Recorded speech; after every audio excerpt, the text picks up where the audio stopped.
Selamat malam, Ibu dan Bapak, sahabat dalam Dhamma. Suara saya terdengar dengan jelas? Malam terdengar jelas, Romo. Baik, salam dari saya, Namo Sang Yang Adi Budaya, Namo Buddhaya. Semoga kita dalam keadaan sehat selalu. Namo Buddhaya. Ya, izinkan saya share screen terlebih dahulu. Ya, pada malam hari ini, sesuai dengan topik, saya akan berbagi tentang leluhur yang kami puja atau seperti yang tertulis di sini. Leluhur kami kepada mereka puja dan hormat kami berikan. Di sini mungkin Ibu dan Bapak, sahabat dalam Dhamma sudah dapat menangkap nih, maksudnya apa? Oh iya, kita sebentar lagi atau saat ini sudah ada yang melaksanakan tradisi Qingming atau Cengbeng. Di sini siapa yang tidak melaksanakan atau belum? Ya, karena berdasarkan perhitungan akan dimulai tanggal 4 atau tanggal 5, tetapi ada yang melaksanakannya 5 atau 10 hari sebelum. Tetapi saya bukan membahas tentang Qingming atau Cengbengnya, tetapi apa manfaat yang kita bisa laksanakan atau nilai-nilai apa yang terkandung dalam pelaksanaan penghormatan atau puja tersebut. Nah, di sini ada prolognya. Kondisinya, di sini saya akan memulai dengan satu cerita, sama seperti kita memulai kebaktian pada malam hari. Kalau dari gambar di sini, Anda coba bayangkan, pada saat Anda mungkin sedang melaksanakan salah satu tradisi atau upacara tradisi itu, depan rumah Anda, bakar kertas ya. Dan kemudian di sana ada seorang pemuda yang datang atau ada di seberang jalan dan tiba-tiba menghampiri Anda dan bertanya, apa yang sedang Anda lakukan?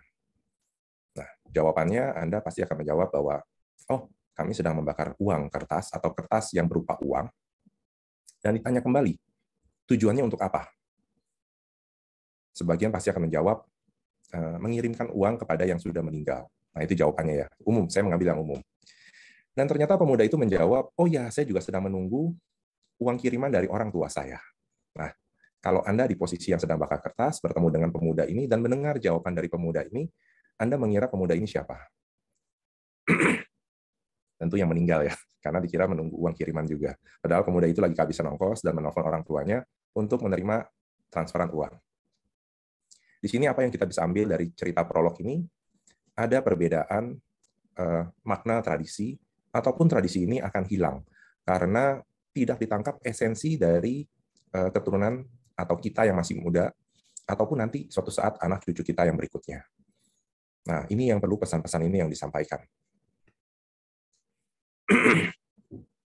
Sama seperti arti yang cerita tadi, bahwa ada kekeliruan terhadap tradisi yang diartikan hanya sebatas kalau dibakar uang, maka akan berbentuk wujud uang di entah alam yang mana.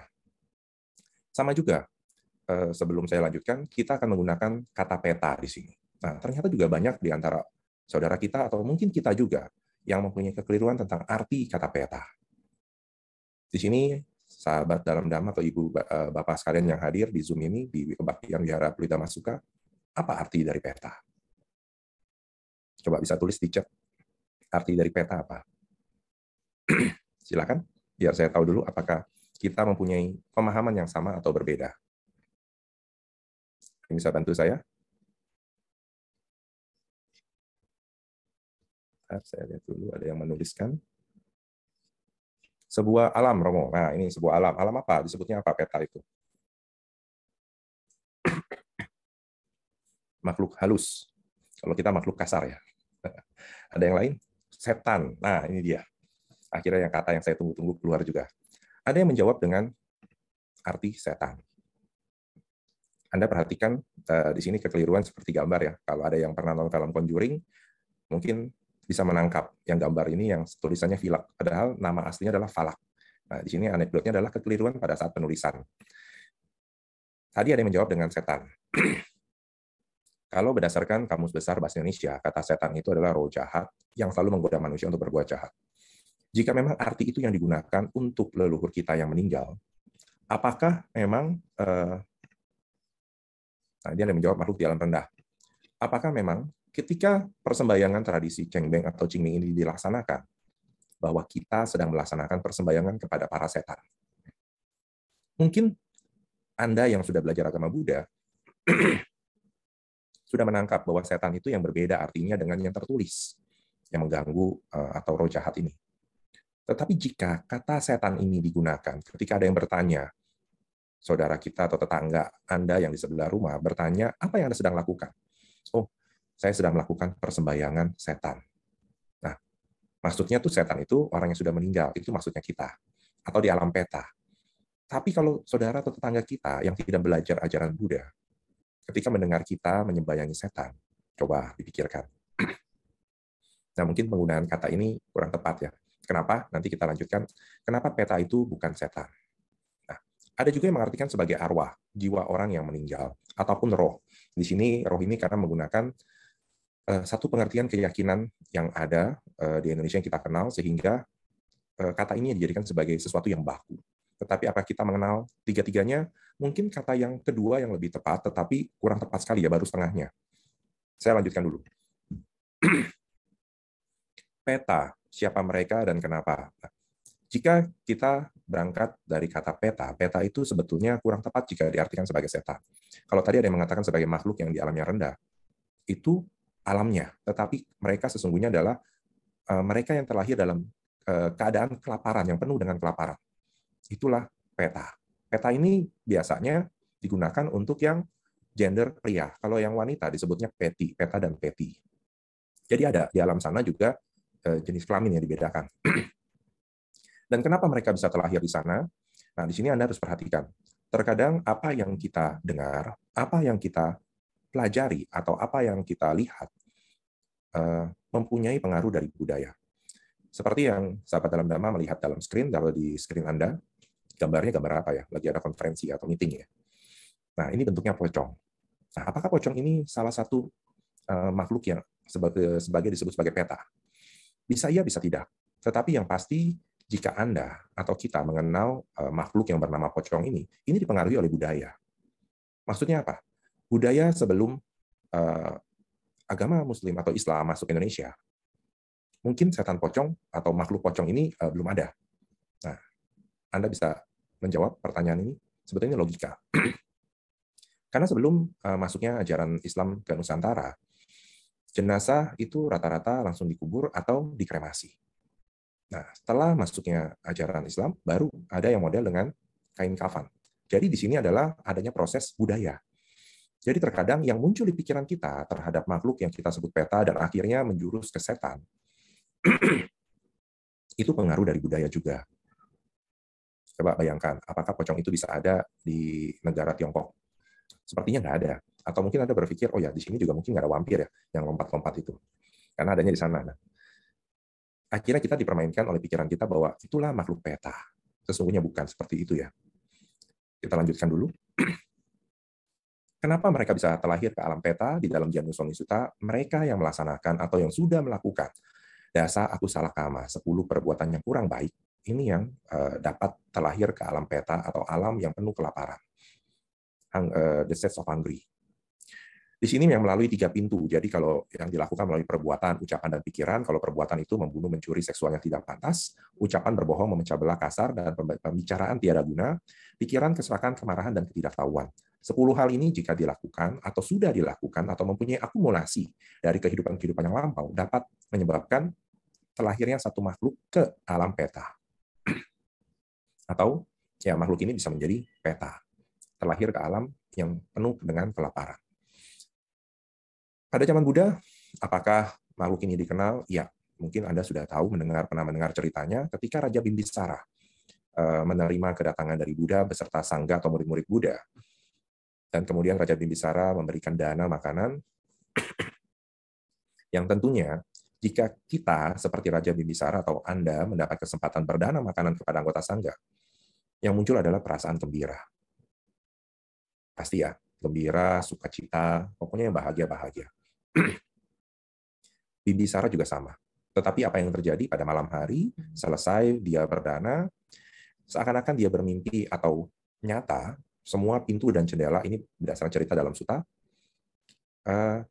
terbuka dan tertutup walaupun tiada angin.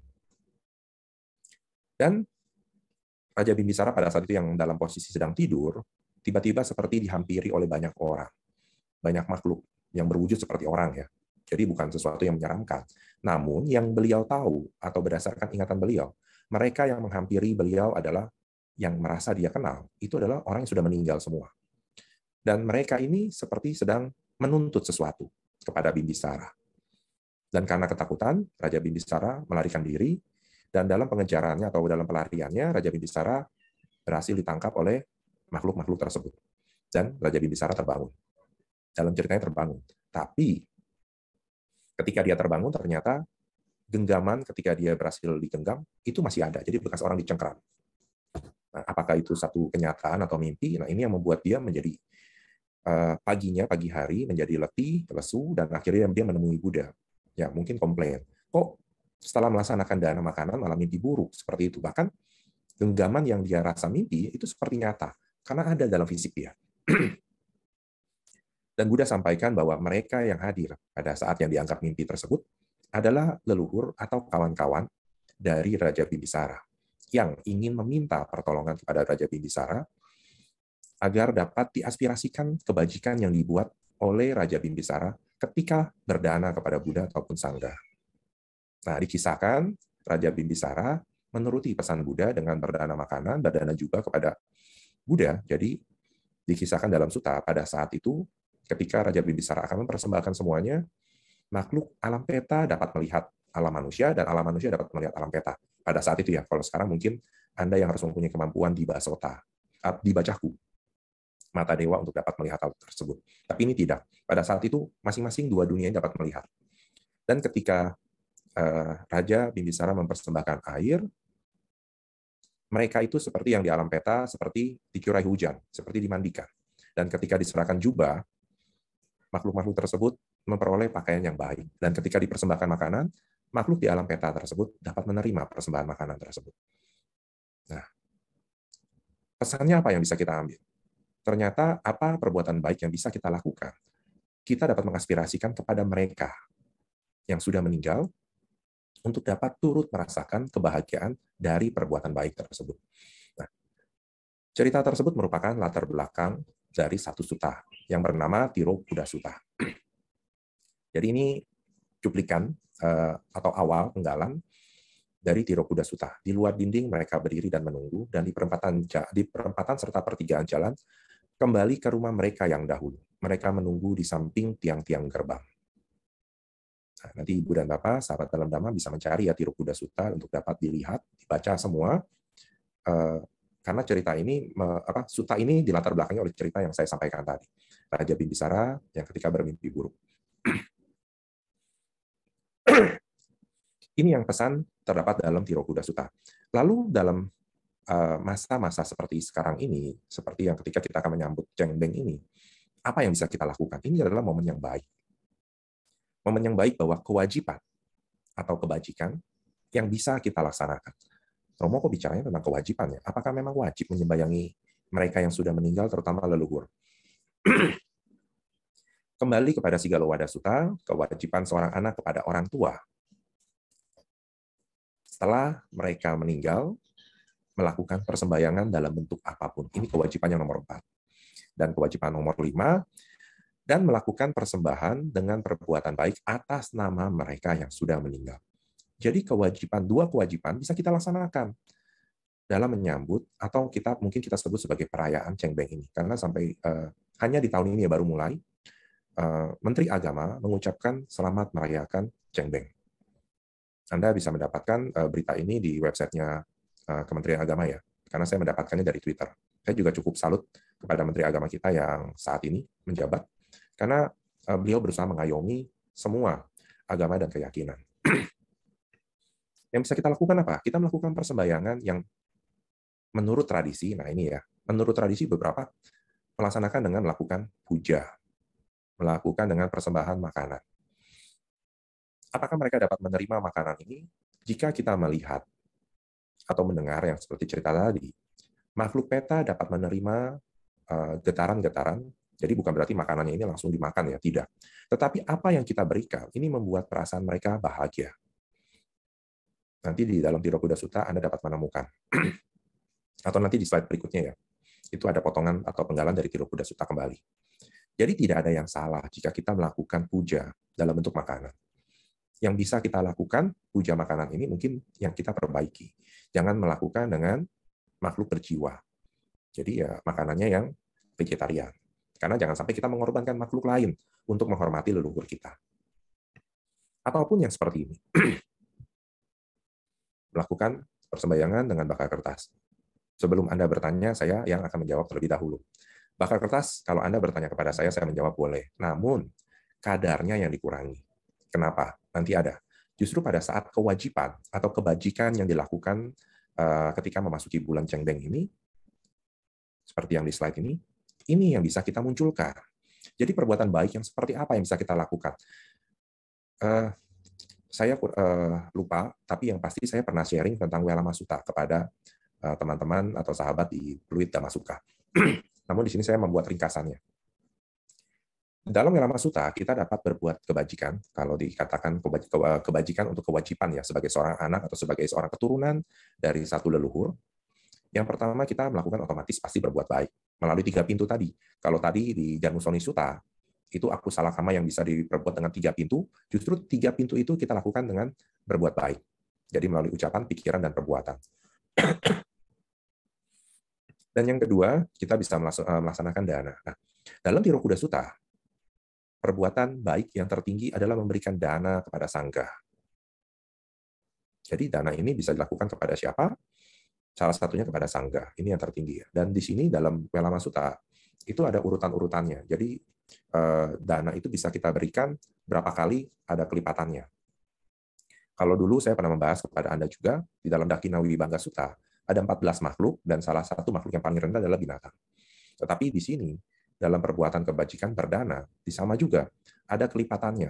Jadi kita jika memberikan kepada Sotapana, kelipatannya berapa kali jika yang kita dapat kita berikan kepada Sakadagami, Anagami, Arahat, Paceka Buddha, dan Buddha itu sendiri. Jadi dana bisa kita laksanakan. Dan yang berikutnya, moralitas sebagai perlindungan. Oh, maaf, saya balik dulu ke dana. Dana di sini ada kutipannya di Dhammapada 108.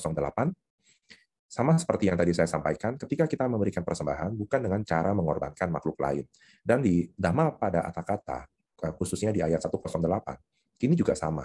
Yang menceritakan ada seorang Brahmana yang bertanya kepada Yang Arya Sariputta manfaat melakukan persembahan. Dan di sini persembahan ini adalah dalam bentuk pengorbanan makhluk lain. Ini yang diralat oleh Yang Arya Sariputta, yang untuk menyadarkan si Brahmana ini. Dan sampai kita melakukan pengorbanan atas nama leluhur, tujuannya ingin berbuat baik. Ya, padahal ternyata kita malah menjerumuskan dua pihak. Oh, dua pihak, Romo. Yang pertama adalah diri kita, dan pihak kedua adalah leluhur. Yang tentunya mereka akan menyesali juga tindakan yang kita lakukan, karena melakukan pengorbanan makhluk lain atas nama mereka. Jadi kalau di Dhammapada 108, dalam dunia ini pengorbanan dan persembahan apapun yang dilakukan oleh seseorang selama 100 tahun.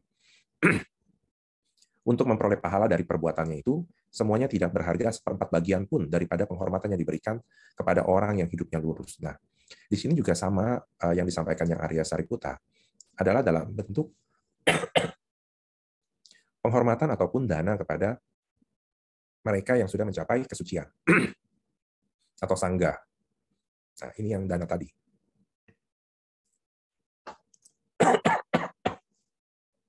Dan yang berikutnya moralitas. Jadi ternyata ketika kita sila dijalankan, ini membentuk satu perbuatan baik, melakukan perlindungan, bukan hanya kepada diri kita, tapi ternyata dapat diaspirasikan kepada mereka yang sudah meninggal dunia. Jadi ada manfaatnya, bukan tidak ada manfaatnya.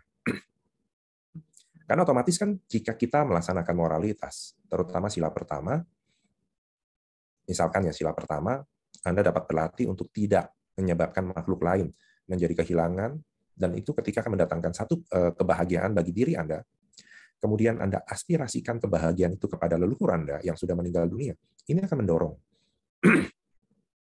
mendorong pikiran yang baik untuk mereka yang terlahir ke alam peta.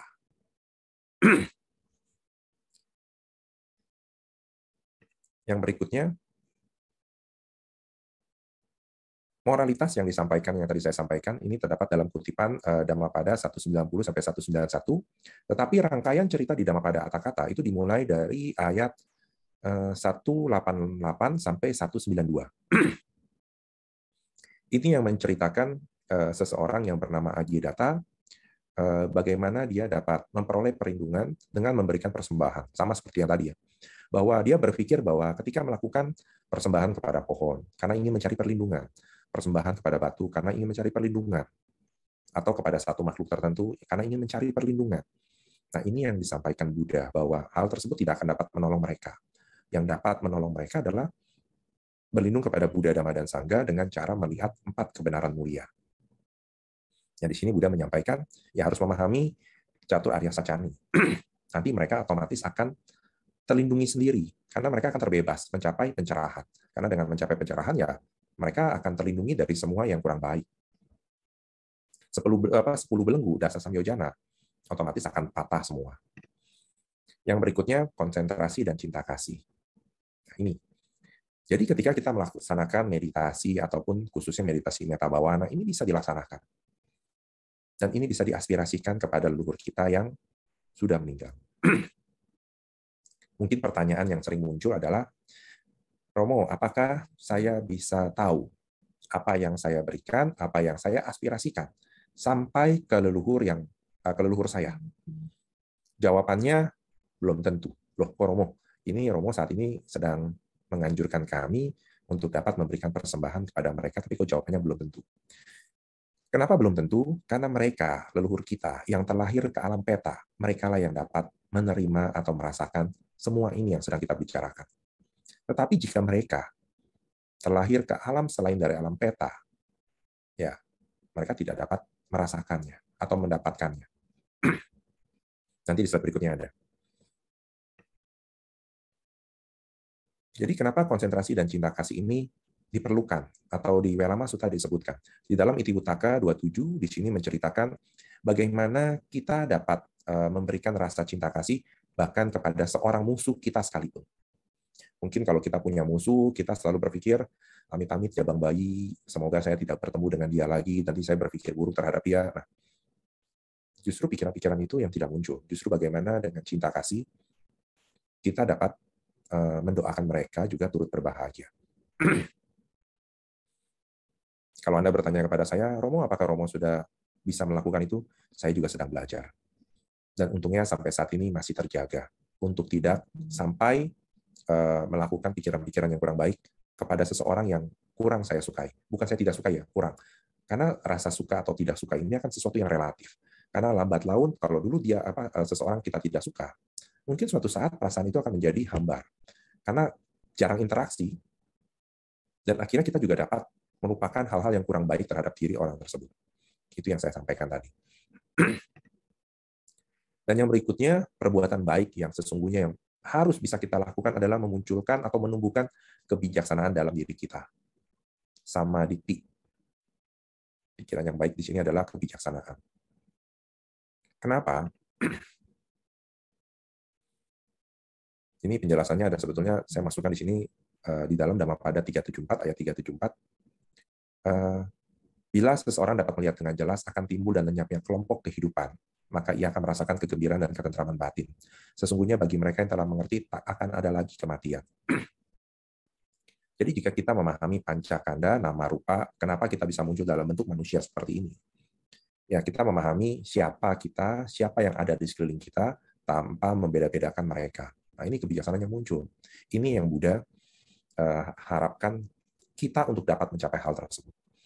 Jadi Buddha itu juga turut mengharapkan kita ya, bukan Buddha sengaja melepas kita berjalan sendiri, tidak. Beliau dengan semua ajarannya tujuannya untuk memberikan hal tersebut kepada kita, supaya kita dapat mengikuti jejak beliau, sehingga memperoleh kebijaksanaan seperti yang beliau dapatkan. Nah, ini yang dalam Welama Sutta, 5 hal tadi yang bisa kita lakukan, terutama di dalam masa bulan Cengbeng ini. Dan setelah kita lakukan ini semua, kita aspirasikan kebajikan ini untuk mereka yang sudah meninggal. Ini melengkapi yang tadi saya sampaikan di dalam Janu Soni Sutta. Nah, tadi kan saya sebutkan bahwa mereka yang terlahir di neraka, binatang, manusia, dewa, ini tidak dapat menerima persembahan atau aspirasi kebajikan yang kita berikan kepada mereka. Kelahiran di tempat yang sesuai yang dapat menerima persembahan adalah alam kelaparan, hungry of states. Ini yang alam peta tadi. Nah, tadi saya sampai terlewatkan, maaf sebentar, saya balik sebentar ya. Di Dhammapada 374 ini, sebetulnya ini Dhammapada yang cukup panjang dari 368 sampai 368 sampai 376. Background dari cerita atau dari ayat ini adalah menceritakan seorang anak yang menjadi seorang biku yang bernama Biku Sona, dan ketika dia kembali ke rumah ibunya, sebetulnya ini Biku Sona adalah keturunan dari seorang bangsawan, dari orang yang kaya raya, dan ibunya sangat gembira ketika Biku Sona kembali ke rumahnya. Tapi pada saat Biku Sona diundang oleh ibunya, rumah dari ibu dari Biku Sona ini disatroni perampok. Nah, anak buah atau pelayan dari Ibu Sona atau Biku Sona ini, dari mama dari Biku Sona, diberitahu. Namun karena yang muncul adalah rasa suka, kebahagiaan dari mendengar Dhammadesana yang disampaikan Biku Sona kepada mamanya sendiri, mamanya ini merasa harta ini sesuatu yang dapat dia cari nanti. Jadi ketika diberitahu rumahnya dirampok, ibunya berpikir atau menjawab, biarkan, karena saya sedang mendengarkan Dhammadesana. Dan pelaporan ini sampai 3 kali, dan ibunya juga menjawab dengan hal yang sama. Namun pada saat pelayan ini datang untuk memberitahu hal yang ketiga kali, ada seorang perampok yang turut serta karena dia merasa was-was. Ada yang melihat tindakan mereka, jadi untuk mencegah hal-hal yang tidak diinginkan, dia mengikuti si pelayan itu. Namun ketika mendengar jawaban dari sang ibu dari Biku Sona, dia merasa kaget. Kok ada ya, ada orang kaya yang sengaja membiarkan, atau bukan membiarkan, dia tidak melakukan apapun ketika rumahnya sedang dirampok, hanya karena sedang mendengarkan Dhammadesana. Dan si perampok ini ikut mendengarkan Dhammadesana. Selesai dari Dhammadesana, perampok ini beserta perampok yang lainnya turut menjadi murid dari Biku Sona, menjadi anggota sangga. Nah, di sini yang Buddha sampaikan bahwa untuk dapat melepas semua, ya kita harus mempunyai kebijaksanaan. Kalau dari sini ceritanya perampok saja bisa dimunculkan kebijaksanaannya. Nah, kembali ke Januswami Sutta. Jadi kalau tadi yang saya munculkan pertanyaannya, apakah Romo, mereka atau leluhur saya dapat menerima semua kebajikan yang saya berikan atas nama mereka? Ini jawabannya ya. Januswami Sutta, 4 alam yang disebutkan di sini, neraka, binatang, manusia, dewa, mereka tidak dapat menerima persembahan dari kita. Namun mereka yang terlahir di alam kelaparan atau alam peta dapat menerima persembahan tersebut.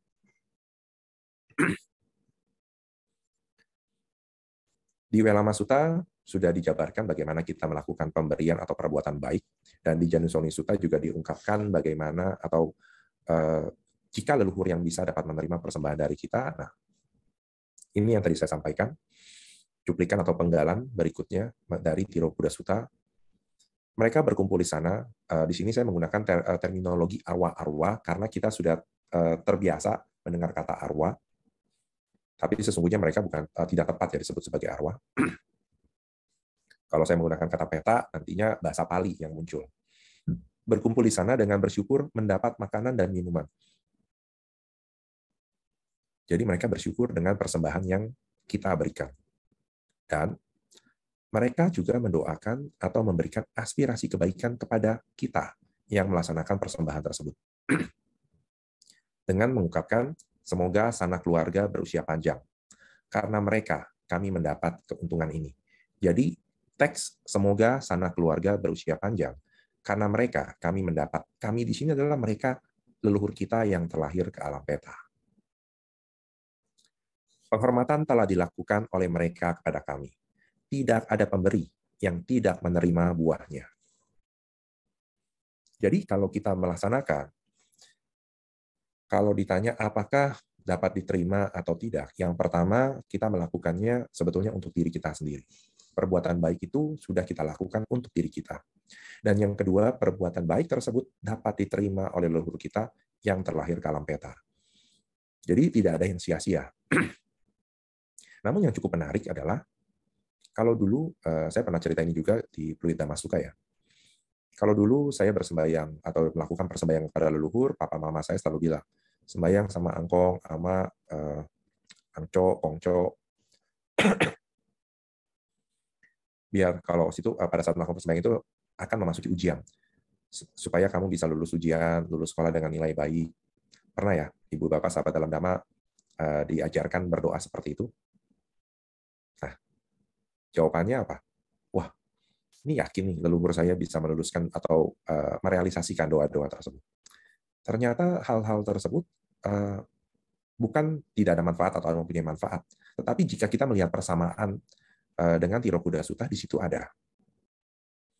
Jadi sesungguhnya leluhur kita juga dapat mendoakan atau memberikan aspirasi kebajikan kepada kita juga. Jadi apa yang kita lakukan ini dua arah, bukan satu arah. Tentunya dua arah ini terjadi ketika mereka di dalam peta. Jadi tidak ada yang sia-sia. Dan ternyata apa yang dilakukan oleh leluhur kita, melakukan persembahyaan seperti itu, hanya saja mekanisme penjelasannya yang belum ada. Karena dulu waktu saya diminta melakukan doa tersebut, saya berpikir, papa saya saja sekolahnya sekolah rakyat. Papa saya hanya bisa membaca dan menulis, tapi kalau melakukan perhitungan itu harus pakai kalkulator. Jadi kalau dibilang cak listung, cak listnya bisa, tungnya yang nggak bisa. Jadi harus pakai kalkulator. Atau pakai sempoa, itu baru bisa. Dengan keterbatasan kemampuan mereka, apakah mereka dapat memberikan sesuatu yang lebih untuk kita? Jawabannya iya, dengan aspirasi yang sama. Jadi, jangan meremehkan perbuatan baik atau aspirasi kebajikan walaupun kecil. Dan sebagai penutup, apa yang bisa kita lakukan kembali untuk mereka leluhur yang kita puja atau kami puja, tentunya dengan melaksanakan patidana. Syair patidana seperti ini, Ibu dan Bapak saya yakin sudah familiar ya. Jasa-jasa yang kuperbuat sekarang atau di waktu lain, semoga terbagikan kepada para makhluk tanpa batas tak ternilai, yang kukasihi dan berbudi luhur, ibu dan ayahku, yang terlihat dan tidak terlihat, yang bersikap netral atau bermusuhan, makhluk-makhluk yang ada di alam semesta di ketiga alam, 4 jenis kelahiran, 5, 1, atau 4 bagian, terlahir menjalani lingkaran kehidupan. Mengetahui pelimpahan danaku ini, dengan sendirinya mereka bersyukur. Dan kepada mereka yang tidak mengetahui, hendaknya para dewa memberitakan. Berkat jasa-jasa yang kupersembahkan ini, yang menimbulkan perasaan syukur, semoga semua makhluk selamanya hidup bahagia, bebas dari kebencian, semoga mereka mendapatkan jalan kedamaian, semoga cita-cita luhur mereka tercapai. Ini bisa kita bacakan, patidana ini. Ini merupakan salah satu aspirasi kebajikan. Jadi selesai setiap kali kita melaksanakan satu kebajikan, kita bisa bacakan ini. Romo, ini kepanjangan nggak? Nah, saya bisa kasih tips ringkasnya. Ringkasnya, kita bisa aspirasikan dalam pikiran, namun bisa dalam bentuk ucapan juga, supaya kita mempunyai keyakinan atau sada yang lebih kuat. Semoga kebajikan yang saya lakukan, atau yang baru saya lakukan, jika Anda melakukan satu kebajikan, dapat saya aspirasikan, atau dapat saya berikan kepada, Anda bisa sebutkan, Anda bisa visualisasikan, kepada untuk siapa kebajikan itu Anda berikan. Dan Anda bisa menambahkan, jika mereka atau Anda sebut nama tidak atau belum mengetahui persembahan ini, Anda bisa mengambil syair yang tentang dewa. Semoga para dewa hendaknya memberitakan kabar bahagia ini.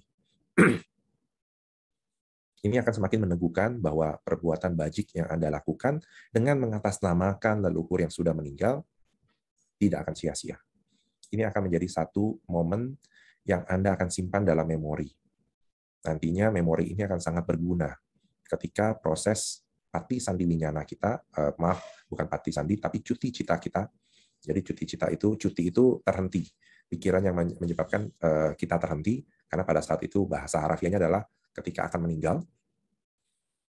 Ini akan sangat membantu. Jadi tidak ada yang sia-sia dari semua kebajikan yang kita lakukan, walaupun kebajikan itu kita aspirasikan, kita berikan untuk seseorang, untuk leluhur kita. Dan sama, semoga kebajikan yang saya lakukan pada malam hari ini dapat dirasakan oleh mama saya yang 27 Februari lalu beliau sudah meninggal ya. Jadi sekarang sudah 1 bulan lebih. Dan semoga beliau dapat merasakan kebajikan yang saya aspirasikan, dan semoga dewa dapat turut memberitakan jika mama saya tidak mengetahui atau tidak mendapatkan getaran kebajikan. Terima kasih, ini yang bisa saya berikan. Jika ada pertanyaan, saya persilakan. Ya, selamat malam ya Romo. Namo Buddhaya. Malam, selalu ya. Sekarang berewokan. Sekarang udah berewokan. Sementara Romo. Nah, ini juga ada hubungannya Romo. Bapak juga baru meninggal 18 Februari yang lalu. Nah, ini juga pas temanya Rasanya agak sesuai dikit. Ya, Romo mau tanya, itu pertama bagaimana kita mengetahui bahwa kalau pelimpahan jasa itu diterima leluhur kita, satu. Yang kedua, kita kan sebagai Buddhis ya, menurut ajaran Sang Buddha, tapi kadang-kadang saya merasa di persimpangan jalan itu ya, apakah sampai di situ kita ada yang melakukan upacara misalnya bakar kertas, sedangkan dalam ajaran Buddhis kita kan memang tidak diajarkan. Nah, bagaimana itu ya? Kadang-kadang kita sebagai umat Buddhis agak bimbang gitu loh. Nah, apakah ada manfaatnya dengan membakar kertas dengan tidak? Apa yang harus kita lakukan sebenarnya itu? Ya, mungkin itu aja pertanyaan yang kedua itu, Romo. Baik, yang pertama tadi sudah terjawab, kita bisa mengetahui kalau kita mempunyai cahu, kata dewa. Kita dapat melihat persembahan kita ini dapat diterima, atau kita tahu leluhur kita ini terlahir ke alam mana. Namun jangan muncul keraguan, karena kalau kita ragu-ragu, akhirnya kita juga, apa yang kita lakukan tidak akan ada manfaatnya. Karena kita ragu-ragu terhadap apa yang kita lakukan. Seperti yang tadi saya lakukan, ya saya harus melakukannya, bukannya harus ya. Saya harus, bukan ini mulutnya menggunakan kata harus. Kita mempunyai keyakinan, dengan kata lain, bukan harus, tapi memunculkan keyakinan dalam diri kita. Seperti yang tadi saya lakukan untuk aspirasi kebajikan mama saya, ini yang dilakukan. Jadi, daripada kita berpikir apakah dia dapat menerima atau tidak, tapi yang pasti kita berikan terlebih dahulu. Ini yang pasti. Masalah dia dapat menerima atau tidak kan itu lain soal. Kalau kita mempunyai kekuatan gaib, baru kita bisa tahu. Seperti Monggalana. Kan mungkin kalau kita tahu kan ya, Monggalana juga dapat membantu ibunya, karena terakhir ke alam peta. Ibunya Monggalana dikisahkan dalam suta terakhir ke alam peta dengan leher yang sekecil jarum, dan mulutnya mengeluarkan bara. Jadi ketika makanan diberikan oleh Monggalana, dia mempunyai kekuatan gaib, makanan itu bisa masuk, nggak bisa. Tapi setiap kali masuk jadi bara. Kalaupun sudah bisa masuk, di kerongkongan nyangkut. Jadi setelah menjadi bara, nyangkut di leher. Akhirnya apa? Ya ibunya berteriak-teriak, kesakitan. Sehingga Monggalana sendiri harus bertanya kepada Buddha. Dan Buddha memberikan jalan untuk agar dapat diterima persembahan tersebut oleh ibunya. Monggalana berdana kepada Sangga sendiri. Kita bisa bayangkan ya, Monggalana salah satu murid utama, seperti yang gambar ada di kiri kanan, salah satunya adalah Monggalana. Dengan sebagai murid senior dari Buddha, murid utama karena kesaktiannya, beliau pun melakukan perbuatan baik dengan berdana kepada Sangga. Dan kemudian perbuatan baik tersebut diaspirasikan atau ditujukan kepada ibunya sendiri. Dan memang dalam cerita, ibunya dapat menerima persembahan makanan tersebut. Nah, jadi seperti itu jawabannya, Kwedi. Kita harus mempunyai keyakinan bahwa apa yang kita lakukan atas nama papa, mama yang sudah meninggal, ini dapat diterima oleh mereka jika mereka terlahir ke alam peta. Yang tentunya doa kita kan semoga mereka terlahir ke alam bahagia kan. Seperti itu. Dan yang kedua, kalau ditanya masalah persimpangan, sebetulnya bukan persimpangan. Tradisi tetap kita pegang. Namun tradisi ini harus mempunyai nilai. Seperti yang terjadi pada seorang pemuda yang bernama Sigala, tertulis dalam Sigala Wada Sutta. Sigala Wada Sutta kan si Sigala ini harus memberikan penghormatan ke 6 arah. 4 arah mata angin, atas dan bawah. Dia menuruti karena hanya diminta oleh orang tuanya. Tapi kalau kita melaksanakan perbuatan tersebut tanpa mengetahui artinya, manfaatnya apa, akhirnya ini akan hilang. Karena hanya sebatas upacara biasa. Namun Buddha memberitahukan makna dari 4 arah, atas dan bawah. Sampai sekarang yang kita pegang sebagai hak dan kewajiban perumah tangga, ini ternyata ada maknanya. Nah, ini yang harus kita cari makna dari tujuannya membakar kertas itu apa. Kalau memang kita sudah mengetahui dan kita melihat dampaknya, kita jadikan sebagai pelengkap ritual ini. Ada, tetapi yang tadi dikurangi. Jadi kalau Edi bertanya kepada saya, apakah saya masih melaksanakan pembakaran kertas? Saya jawab dengan pasti, ya, saya masih. Namun jumlahnya berkurang jauh. Hal ini ketika mama saya yang meninggal tadi itu mama mertua saya, ketika mama kandung saya atau mama biologi saya masih hidup, sama. Ketika memasuki bulan Cengbeng, mama saya itu membeli banyak baju, membeli mobil, sampai berapa merek mobil, ada Mercy, BMW, saya sempat bingung-bingung gitu, waduh ini mau beli banyak banget nih, nanti papa juga bingung. Akhirnya supaya jangan bingung, mama saya bilang, oh ya nanti kita akan kirim supir sekalian ke sana. Wah, saya bilang hebat nih. Jadi orang kaya di sana. Miringnya sampai nolnya ada banyak sekali. Nah, akhirnya saya mengajak mama saya, bukan saya mengatakan, Ma, ini akan sia-sia. Tidak. Saya mengatakan kepada mama saya, Ma, kita berikan yang secukupnya. Nah, uang yang akan kita pakai untuk membeli yang materi kertas tersebut, kita danakan dana jubah kepada sangga, dana makanan kepada sangga. Nah, tapi pengertian ini jangan langsung kita utarakan. Kenapa? Kan mungkin orang tua kita tidak tahu latar belakangnya, nanti dikira kita menggurui mereka. Nah, saya mengajak mama saya perlahan-lahan.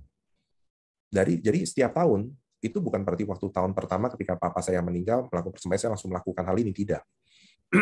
Saya mengajak beliau bertahap. Sehingga ketika beliau meninggal pun, 1 tahun sebelum beliau meninggal ketika masa persembahyangan cengbeng, ya itu secukupnya. Yang penting cuma ada tandanya doang. Oh, baju cuma 1 atau 2. Kemudian ada handphone 1. Mobil pun akhirnya tidak jadi dibeli karena bentuknya besar. Nah, tetapi ada kesadaran lain yang muncul dari mama saya. Akhirnya beliau tahu bahwa berdana ini satu jalan yang baik. Dana kepada wihara, dana kepada sangga, terutama dana kepada sangga. Nah, jadi kita bisa lakukan hal ini. Jadi jangan sampai kita merasa mempunyai dilema antara tradisi dan agama. Agama tidak akan berkembang tanpa adanya tradisi. Ini yang pasti. Agama Buddha berkembang di Indonesia bukan karena misionaris agama Buddha sendiri, tidak. Tetapi dari kelompok Samkau, 3 agama ya. Atau yang paling tepatnya ini dari kelompok teosofi, Bapak Kwi Tek Wai. Beliau justru adalah bapak dari Tridharma. Jadi kita juga harus menghormati tradisi ini. Jangan karena agama, tradisi kita lupakan. Tidak. Tanpa adanya tradisi dan budaya, agama tidak akan berkembang. Jadi kalau Ko Edi dan Ibu Bapak sahabat dalam Dhamma di Pluit Dhammasuka, kita bisa melihat patung Buddha. Nah, seperti Buddha yang ada di belakang saya nih, di Wihara Pluit Dhammasuka, rupanya kan seperti konde di atas yang benjolan di kepalanya seperti itu kan. Tapi di Thailand bentuknya seperti apa? Nah, budaya mempengaruhi. Jadi kalau kita memang terlahir di keluarga Chinese, mempunyai tradisi ada pakai kertas, ya kita mencoba memahami tujuannya untuk apa. Kalau kita memang tahu, oh ini maknanya sebagai lengkap, ya kita kurangi saja dosisnya. Ada saja, tapi dikurangi. Seperti ketika mama biologi saya meninggal, saya sempat ditegur oleh pandita lain, karena di depan peti mama saya, itu ada rumah kertas. Karena saya ditegur, kamu seorang upasaka pandita, kok masih pasang begini ya? Saya hanya tersenyum ketika ditegur. Karena yang membeli rumah kertas itu adalah kakak saya, yang beragama Kristen. Bukan beragama Buddha, tetapi yang beragama Kristen. Saya menghormati keputusan dari kakak saya. Saya menghormati kakak saya pun juga melintasi agama dengan tradisi. Karena Kristen tentu juga tidak percaya akan hal seperti itu. Tapi kok dia sampai mau? Karena dia melihat ini adalah satu bentuk budaya, satu bentuk tradisi. Yang dulu-dulu, setiap leluhur kami meninggal itu dipasangin seperti itu kan. Nah, jadi dia mau itu tetap ada. Jadi saya tidak mau menolak, biarkan saja. Ini sebagai salah satu bentuk. Tapi memang selesai upacara, saya memberitahu kepada kakak saya makna dari persembahyangan yang dilakukan. Karena proses persembahyangan sampai ke kremasi itu dilaksanakan dengan tata cara Buddhis. Sehingga saya juga memberitahu tujuannya seperti apa, langkah-langkahnya seperti apa kepada kakak saya yang beragama berbeda. Karena kebetulan di keluarga saya ada kakak saya yang beragama Kristen, ada yang beragama Muslim juga. Jadi saya memberitahukan kepada mereka agar tidak, apalagi yang Muslim ya, jenazah itu kan jangan sampai dibakar. Kenapa? Nanti khawatir teriak-teriak, kesakitan, kepanasan, repot kan? Kalau itu sampai mengganggu pikiran dari kakak saya. Seperti itu, Pak Edi. Semoga jangan ragu dan jangan mempunyai dilema antara tradisi dan agama. Terima kasih. Oh iya, satu lagi ya. Misalnya ini kembali lagi, ini tadi pertanyaannya saya lupa tanya. Kan kita mengharapkan semoga yang meninggal bisa terlahir di alam yang baik. Tapi dengan membakar gitu, pikiran kita kadang-kadang terkondisi memikirkan yang bakar, berarti kan kita membakar untuk yang meninggal itu berarti bukan di alam yang lebih baik gitu. Nah, itu bagaimana mengkondisikan pikiran kita itu, Romo? Dan satu yang tadi lupa tanya. Saya menjawab dengan satu cerita, dan ini sangat baik sekali cerita ini, melengkapi cerita Raja Bimbisara, bahwa yang mengejar Raja Bimbisara itu bukan hanya, mereka ini adalah kerabat-kerabat dari Raja Bimbisara yang terlahir di zaman Buddha terdahulu. Kenapa mereka bisa terlahir ke alam peta? Karena pada zaman itu mereka melarang orang-orang melaksanakan dana makanan kepada Buddha pada masa itu ya. Saya lupa nama Buddhanya apa. Dan Raja Bimbisara justru yang berdana, sehingga kehidupan pada zaman Buddha Gautama, karma baik beliau sudah mencapai puncaknya sehingga beliau terlahir sebagai seorang raja. Sedangkan kerabat-kerabatnya terlahir ke alam peta. Dan justru pada zaman Buddha itu, Buddha Gautama, mereka yang terlahir ke alam peta yang sudah sekian kalpa, karena satu kelahiran Buddha atau kemunculan Buddha dan di antara Buddha-Buddha berikutnya itu berkalpa-kalpa. Kita bisa bayangkan ya, sedemikian lama di alam peta. Dan ini mereka mendapat aspirasi kebajikan. Sehingga kalau tadi pertanyaannya Ko Edi, artinya kita mendoakan leluhur kita dong di alam peta. Tidak. Leluhur kita bukan hanya satu, bukan hanya dua. Banyak sekali dari kehidupan-kehidupan kita yang lampau. Dan karena sekarang adalah berkah kita terlahir ke alam manusia, ini yang kita manfaatkan. Seperti yang Anda bisa, bukan berarti saya yang baik ya, tidak, tapi saya memberikan contoh. Ketika saya datang ke rumah Abu tempat persembahyangan abu-abu leluhur kan yang dikremasi, saya biasanya berkeliling ruangan. Jadi ruangan Abu yang di Kayana itu ada banyak. Kalau yang di satu lantai itu ada 5 ruangan. Mama saya ada di satu ruangan paling pojok, di ruangan Lotus, dan biasanya saya akan berkeliling ruangan-ruangan lain. Ngapain? Saya juga melakukan hal yang sama. Jadi saya pasang dupa dengan melakukan puja kepada Buddha, Dhamma, dan Sangha. Dan di sana ada patung Siti Garba atau Ti Changwang Pusat. Saya melakukan aspirasi kebajikan dengan seperti ini. Dengan puja yang saya lakukan kepada Buddha, Dhamma, dan Sangha, dan kepada Siti Garba, saya mewakili mereka yang bersemayam di tempat sini. Jadi bersemayam ini saya melihat, memvisualisasikan. Kebetulan di sana ada banyak foto, jadi saya memvisualisasikan, saya mewakili mereka untuk melakukan puja ini. Semoga mereka memperoleh kebahagiaan dari puja yang saya lakukan. Dan semoga para dewa turut memberitakan kabar bahagia ini. Jadi sama seperti penggalan dari Patidana. Ini bisa kita gunakan. Jadi karena kita tidak yakin atau tidak tahu apakah dengan persembahyang ini kita artinya memastikan mereka di alam peta, tidak perlu, karena banyak leluhur kita dan kita sampai tidak ingat siapa lagi leluhur kita. Dan tapi yang pasti kita lakukan atau kita yakini apa yang kita lakukan ini dapat membantu leluhur kita siapapun mereka yang saat ini ada di alam peta. Seperti itu, Fedi. Terima kasih. Ya, kasih Romo. Namo Buddhaya. Namo Buddhaya. Ini dari Saudara Oki. Selamat malam Romo. Tadi dikatakan bahwa jika kita melakukan pelimpahan jasa hanya bisa dirasakan bagi sanak keluarga yang terlahir di alam setan kelaparan. Bagaimana kita mengetahui bahwa sanak keluarga yang sudah meninggal itu terlahir di alam baik atau tidak baik? Terima kasih Romo. Ya, ini sama seperti yang tadi Pak Edi tanyakan ya, jawabannya sama. Jadi jangan sampai kita kurang keyakinan atau kita salah, artinya kalau saya berdoa seperti ini, pelimpahan jasa saya, artinya saya mendoakan leluhur saya terlahir ke alam peta. Tidak. Tentunya ketika leluhur kita meninggal, seperti mama saya meninggal, saya pun juga membacakan parita dan turut mendoakan semoga mama saya terlahir ke alam bahagia. Namun kan kita tidak mengetahui kelahiran satu makhluk, apakah mereka terlahir ke alam bahagia ataupun alam peta atau yang alam penuh kelaparan.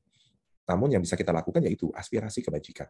Dan yang bukan hanya ditujukan kepada satu leluhur, banyak leluhur kita, ataupun mewakili mereka yang terlahir ke alam peta. Nanti saya mengajak Ibu Bapak sahabat dalam Dhamma membaca Tiro Kuda Sutta.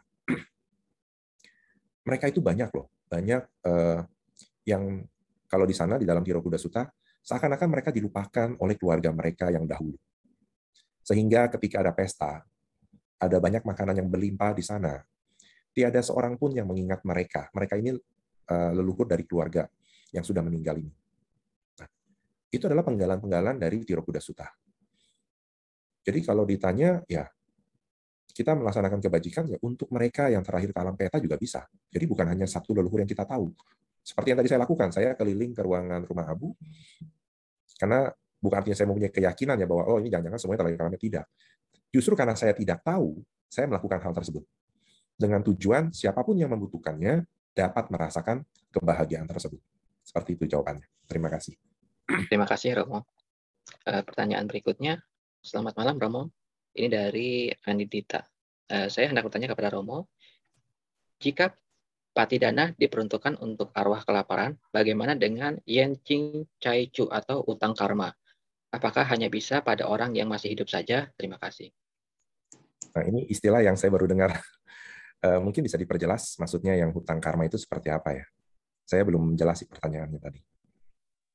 Mungkin Saudara Anindita bisa menyalakan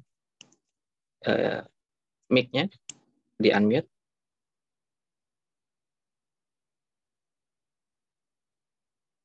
Cek 1, 2, 3. Halo. Iya, halo. Kedengaran? Jelas. Ya, kedengaran, jelas. Iya, selamat malam. Saya ingin bertanya yang tadi maksudnya itu pernah berapa kali ikut Cautu ya namanya, Cautu atau Patidana ini. Mereka tuh suka bagi dua, mau Cautu atau yang tadi yang apa itu bahasa Mandarin, yang Cing Caucu. Saya tanya bedanya apa. Kalau yang Cautu itu untuk yang sudah meninggal, tapi kalau yang tadi itu yang utang karma itu untuk yang masih hidup. Jadi saya mau tanya bedanya apa karena kurang paham. Mungkin bisa menjawab. Terima kasih. Sama juga, saya juga kurang paham. Kebetulan tradisi Mahayana mungkin ya, atau banyak yang melakukan proses cautu. Cautu itu sebetulnya setahu saya seperti kalau bahasa umumnya itu seperti buang sial. Nah, ini yang kurang tepat sih. Jadi bukan berarti kita dengan satu upacara kita akan terbebas dari sesuatu yang buruk. Seperti yang tadi utang karma. Apakah utang karma ini bisa kita bayarkan? Utang karma bisa dibayar, tapi dengan karma itu berbuah. Namun kita terkadang ketika karma berbuah, kalau yang berbuah baik kita senang. Padahal karmanya sama-sama berbuah kan. Ketika buahnya baik kita senang, tapi ketika buahnya buruk kita merasa kok ini memang kenapa saya harus menerima karma ini? Kita berusaha menolak. Dan ketika penolakan itu muncul, sesungguhnya penderitaan itu muncul. Jadi kalau karma buruk berbuah dan kita menerima, sebetulnya kita tidak sedang menderita loh. Justru di situ kita sedang membayar karma buruk kita. Contohnya, bulan Februari pada saat dari Januari ya, tanggal 27 Januari, saya ketika periksa PCR dinyatakan positif COVID. Jadi saya ini udah lulus dari S1-nya COVID, penyintas. Apakah saya mengatakan kenapa saya harus yang menerima tertular pandemi ini? Tidak. Saya justru satu keluarga. Saya istri dan 2 anak. Ya, terima-terima aja. Dan ketika saya harus dirawat di rumah sakit pun, saya terima-terima aja. Dan ini satu berkah. Kok COVID kok berkah, Romo? Karena justru pada saat saya didiagnosa dan kemudian saya harus dirawat, banyak teman-teman saya secara spontan ketika tahu saya saturasinya ngedrop. Nanti saya justru mau tanya nih, saya boleh booster nggak? Karena saya sempat saturasinya ngedrop ke 90 dan harus dirawat di rumah sakit karena harus pasang oksigen. Banyak teman yang langsung menghubungi saya dan mereka turut mengecek keberadaan rumah sakit agar saya bisa dapat. Nah, kalau ditanya, apakah itu karma buruk atau karma baik? Bingung kan jawabnya? Bagi saya, mungkin disebut karma buruk karena sakit. Tapi kok banyak yang menolong, ini karma baik. Bahkan sampai direferensikan rumah sakit, bahkan bisa sampai nama saya bisa dicatat dan diprioritaskan di rumah sakit tertentu. Nah, ini tergantung persepsi kita. Dan di sana, kenapa saya 3 hari? Karena saya hari kedua, saya juga melakukan usaha ya, jadi berusaha meditasi. Nah, ini meditasi sangat membantu. Mengamati nafas sehingga kita tidak terikat dengan adanya oksigen. Jadi pada jam-jam tertentu oksigen saya lepas. Memang saya diberikan oximeter. Jadi saya mengontrol diri saya sendiri, melihat oximeter. Nah, berlatih di sana meditasi itu mungkin momen yang tepat ya. Dan ternyata di hari kedua tanpa oksigen saturasi saya bisa bertahan di 95. Sehingga hari ketiga saya meminta dokter agar saya bisa pulang ke rumah. Dan memang hanya 3 hari di rumah sakit. Dokter pun juga pertama ingin melarang saya dengan alasan antivirusnya harus selesai selama 6 hari. Saya bilang, dok, nggak apa-apa, saya rela untuk mengulang dengan antivirus yang viral. Maksudnya viral melalui mulut. Oral, bukan viral, oral. Nah, jadi seperti itu. Nah, balik ke istilah tadi, untuk karma atau apa yang tadi seperti mungkin kaitannya adalah membuang sial tadi. Kalau saya tidak salah tangkap, ya, apakah kita mau menerima atau mengimpaskan atau menuntaskan karma kita dengan menerima buruk atau baik buahnya? Jadi jangan kita pilih-pilih. Kalau baik, saya maunya yang baik, nih, bahagia. Tapi ketika buruknya berbuah, kita nggak mau terima. Padahal justru pada saat di sini pola pikirnya sedikit saya ganti ya. Pada saat karma ini Anda harus hati-hati mendengar atau menganalisanya. Pada saat karma baik kita berbuah, sesungguhnya timbunan karma baik kita sedang berkurang. Namun sebaliknya, ketika karma buruk kita berbuah, timbunan karma buruk kita berkurang, hutang kita berkurang. Nah, Anda kalau dianalogikan seperti tabungan di bank, mau tabungannya berkurang atau bertambah? Mau tabungannya yang di bank bertambah? Mau tabungan di banknya berkurang atau hutangnya yang berkurang? Mungkin maksudnya kalau yang karma baik itu seperti saldo tabungan dan yang karma buruk itu seperti kredit ya, seperti itu Ya, mungkin benar, Romo? benar. Nah, ayo mau yang mana yang berkurang? Pasti kita maunya kredit kita berkurang kan, hutang kita berkurang. Tapi ketika hutang kita berkurang, justru kita menderita. Ini yang terbalik loh, ini pola pikir yang terbalik. Jadi kita harus hati-hati, justru pada saat kita dalam kondisi yang berbahagia, kita justru lupa. Ini sebetulnya rekening kebaikan kita sedang berkurang. Karena kita sedang menerima buahnya kan, jadi berkurang terus. Hingga nanti karma buruk kita tiba-tiba muncul. Kalau tidak salah ya saya menangkap yang tadi Anda tanyakan dalam bahasa Mandarin, tapi kebetulan saya juga kurang mengetahui sih. Mohon maaf kalau ada kekeliruan. Terima kasih atas pertanyaannya. Terima kasih. Terima kasih Kak Anindita, terima kasih Romo. Ini ada lagi pertanyaan Romo. Boleh? Selamat malam Romo, Sotihotu, izin bertanya. Apabila kita menganggap cengbeng adalah saat yang tepat untuk berkumpul dengan keluarga yang jauh dan atau saling bersilaturahmi, apakah boleh Romo jadi tidak mementingkan pada ritual bakar uang kertas, bakar rumah, bakar mobil, tapi lebih ke bersilaturahmi sehingga tidak hanya saat Imlek atau Xinjie saja berkumpulnya, tetapi saat cengbeng dimanfaatkan untuk berkumpul itu bagaimana ya Romo? Itu sangat baik sekali. Justru itu nilai-nilai yang dimunculkan. Jadi tentunya kenapa kalau dari ceritanya ada yang pulang kampung dan kemudian membersihkan kuburan, membersihkan makam. Dan bersama-sama itu adalah nilai kebersamaan. Itu yang dimunculkan. Itu yang akan jadi kearifan lokal bagi keluarga kita, dan nantinya kearifan lokal itu akan berkembang. Jadi kearifan komunitas. Dan akan berkembang lagi jadi kearifan suatu ras atau negara atau suku. Itu sangat baik sekali. Jadi kebersamaan kita jangan sampai yang momen Imlek saja. Ya, setiap momen bisa digunakan. Salah satunya cengbeng ini. Ya, ini yang kehebatan dari leluhur-leluhur kita. Jadi bisa menggunakan setiap ada kejadian dijadikan sebagai momen. Seperti itu.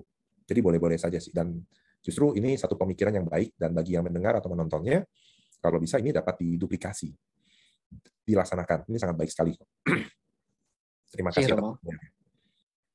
Ya, seperti yang tadi pertanyaan terakhir, ini yang dapat kita gunakan. Jadi momen persembahyangan bersama atau cengbeng ini ya momen untuk kebersamaan bagi yang hidup, bagi yang mereka yang masih ada. Di sana tentunya akan menjalin kekeluargaan, namun yang akan lebih baik lagi memahami apa yang dilakukan. Seperti tadi, tradisi dan budaya akan sangat kuat pengaruhnya dan tentunya akan dapat membantu atau dapat menjerumuskan atau mengurangi kemajuan Dharma itu sendiri. Jadi kalau tradisi dan budaya ini dapat diketahui, dipegang erat, dan kemudian dicari tahu, dan bisa sejalan dengan agama, ini akan sangat baik. Dhamma akan semakin berkembang karena memahami apa yang dilakukan. Bukan semata-mata karena kata orang tua, kata leluhur, tidak. Tetapi kita memahami maknanya seperti cerita di Sigalowada Sutta. Dan kembali saya mengingatkan, nanti kepada Ibu Bapak, sahabat dalam Dhamma yang hadir di sini ataupun yang menonton, kembali membaca Tirokuda Sutta. Memahami kembali arti dalam Tirokuda Sutta. Dan jangan kehilangan keyakinan bahwa apa yang kita lakukan tidak bermanfaat. Sekecil apapun perbuatan kebajikan yang kita lakukan, bermanfaat kepada si pelaku. Jadi pelaku itu siapa? Diri kita sendiri. Dan ternyata bermanfaat juga bagi si penerima. Khususnya dalam topik kita pada hari ini adalah mereka yang terakhir ke alam peta, alam yang penuh kelaparan. Itu saja dari saya. Terima kasih. Namo Sang Hyang Adibudaya, Namo Buddhaya, Sotihotu, dan selamat malam.